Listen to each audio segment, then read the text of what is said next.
Suportado ng Department of Labor and Employment ang pinalalakas na hakbang ng pamahalaan para tulungan ang mga OFW na apektado ng krisis sa Middle East. Yan ay sa pamamagitan ng komprehensibong tulong at mga oportunidad sa hanap buhay.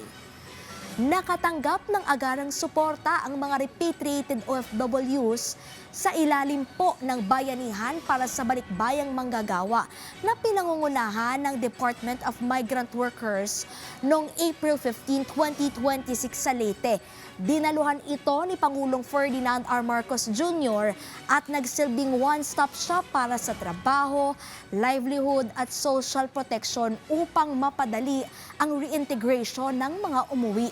Nagbukas din po ng 664 local jobs at 1,904 overseas job orders kung saan may ilang aplikante ang agad na natanggap sa trabaho.